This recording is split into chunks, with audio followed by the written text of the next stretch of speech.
So I just like turned around and like videoed, the helicopter with me like it was nothing. And then so I just kind of hovered over us after I stopped videoing for a second. And so I was like, I'm going to start videoing again. So I got over the Hudson over here and he started going up, spinning a little bit. And that's when he started coming back down, tail backward. And that's when he deployed his bags. It was actually pretty amazing. I thought it was like kind of controlled of how slow it was at first. And then we saw the panic from the crews and everything. We knew it was serious, but hopefully everything was okay and everything. But you were telling me earlier, initially you thought maybe it wasn't real or it was planned, right? Yeah, but by how slow and like how controlled everything seemed, like it almost seemed like maybe it was a controlled crash, But because I mean, it was a couple of minutes. It went from the helipad just over there, right beyond the fences, and yeah, it was pretty spectacular. Honestly, it was just really slow and controlled. So yeah, one of our witnesses had described hearing a boom like an explosion. Did you also hear that or anything? Oh yeah, yes, we heard the explosion. It's in the video. It sounds a lot worse than it was. It was the actual I was pretty sure it was a flash there too, but it was when the airbags from underneath came out. So no explosions that I know of, and I saw one of the doors open up later. So hopefully the pilot got out of there safe and everything. So could you tell? I mean, I know you're not a helicopter pilot, but could you tell if it was in any kind of distress prior to it deploying its airbags, or? Honestly, it didn't look like anything. It looks like he kind of had it. All right, let's just be patient with this for a second because this is the video. It looks like it's in a freeze frame right now. Can we go back to Hazel and Ashton, please? Hold on just a second. If you're just joining us, this is a freeze frame of the video taken. So yeah, it is actually amazing nobody got hurt. So. Well, Ashton, thank you so much for your time. I really. And the fact that you got it all, I mean, thinking that and you ended up getting. Yeah, one in a million. Like never. Pretty spectacular, but hopefully everybody's okay and everything can go on from there. And we did hear from the FDNY that pilot is fine and no serious injuries. That's good. All right. Surprising. Thanks again, Ashton. It's not a problem. Thank you so much. I hope that the rest of your trip here is a little less eventful, right? Yeah, right. I hope so, guys. I really appreciate it. You guys have a great rest of your day. You too. Thanks so much. And that's the latest here live from the West Side. We'll send it back to you, Dana. All right, Hazel, before you go, just traffic-wise, because we know that is a busy throughway there along the river in the 30s and 40s. How's this affecting traffic on the West Side Highway? Well, at this hour, the southbound lanes of the West Side Highway are shut down right here in front of the helipad, which is we're right on the West Side Highway and 30th Street. So if you want to take a look over here, we'll walk out this way just so you can have a look at what's going on here. I'm just going to walk out and make sure that we're not stopped by the officers.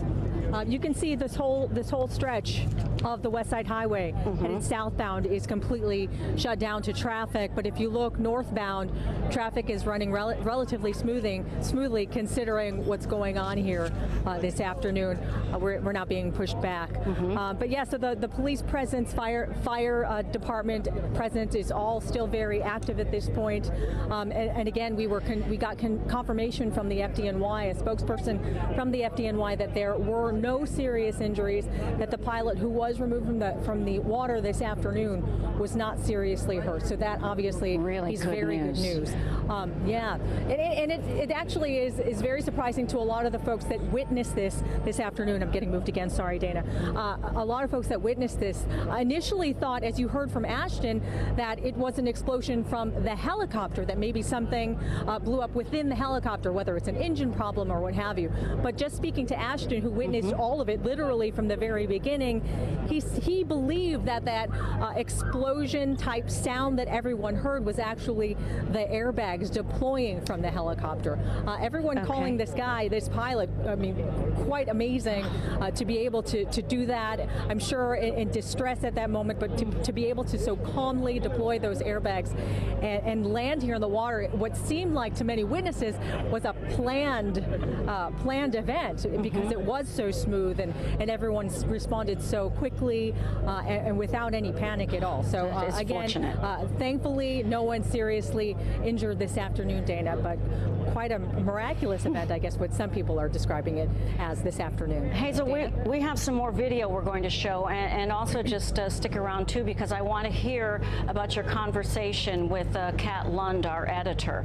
Right now, as I'm saying that, we're showing you Ashton Bird's video from his phone, just that chance of catching something. There we see the helicopter, the Blade helicopter, crashing into the Hudson River, just missing the area in the forefront is the West 30th Street heliport. Hazel, as you said, people heard a loud sound. Yeah. Initially, I mean, it was initially for a lot of the folks that we spoke with, including Kat Lund, our editor, it was a lot of disbelief because this is something that New Yorkers see every day. We see helicopters take off, whether it's commuter planes, tourists getting a view of the city. So it's something that you don't even look at, you know, with any kind of unusual circumstance. It's just the norm. So we kind of take that for granted. But today, as Kat was riding her bike northbound, and she heard what she thought was an explosion, maybe like an engine exploding, that obviously got her attention, and she quickly ran to the water, as everybody else who was either riding their bikes or running along this path did as well. Kat actually ran into Ashton, total strangers, and were both standing there in disbelief, befriended each other, and then shared their experiences and their understanding of what they thought they witnessed at that point. But again, Ashton describing what he thought were the airbags deploying, and that is what he was pretty convinced was the explosion that everybody heard. And thankfully, you know, no one seriously hurt. As we can't stress enough, that is like the key point of this whole afternoon, that despite this accident happening, nobody seriously hurt, and everyone able to walk away unscathed, relatively unscathed. Dana. Relatively, yes. We know that the fire department has said, as you said, and they tweeted a while ago, that the pilot was taken out of the helicopter and is okay, is conscious. No serious injuries. We don't know the extent of any other injuries, but you just can't, you just can't help and go, my goodness, how this is the most important part of this story. We know just last year in the East River, 5 people died when a helicopter crashed in March. It has happened before. There have been tragedies. So again, just a really fortunate accident, what happened today. Yeah. We've seen a miracle on the Hudson before, Dana, as I'm sure everyone can recall. I guess we can say another miracle on the Hudson today. Yes, I thought about that when I was speaking with Dan Rice in our Chopper 2, and I was thinking about the current. Did the current move the helicopter at all? Because remember when 1549 came in and it was just flying down the river as the people were, as Sully Sullenberger was getting everybody out of there, it really was moving quite quickly. That was a whole different situation on a January day. I'm wondering too, do you have, I want to hear more of what Kat said. Can you tell us more about your conversation with our editor? For those of you just joining us, our editor Kat Lund was on her way to work and saw what happened. Yeah, again, she was riding her bike to work, and I'm sure her boss there in the newsroom has given her excuse to be late today. She was riding her bike along the West Side Highway, and she said she saw helicopters taking off, and in fact she's pretty certain she saw the actual helicopter that crashed taking off from the helipad here. And then she just kept riding her bike, and that's when she heard an explosion. So obviously that caught her attention. So she quickly stopped her bike, ran to the shoreline to see what it was, and that's when she saw, the helicopter slowly spinning, and then she saw the airbags. She saw the airbags had been deployed, and then it, coming down into the water. She said at that point she didn't see how many people were inside the helicopter at that point, so she didn't know if there were passengers on board, if this was a commuter helicopter, if it was a tourist helicopter. So she wasn't able to see at that point that it was only the pilot on board at the time. She said, and literally it seemed, she said, like within minutes that the police responded, fire crews responded so quickly, and the people that were actually working at this helipad quickly responded as well, rushing out to the water to see what exactly had happened.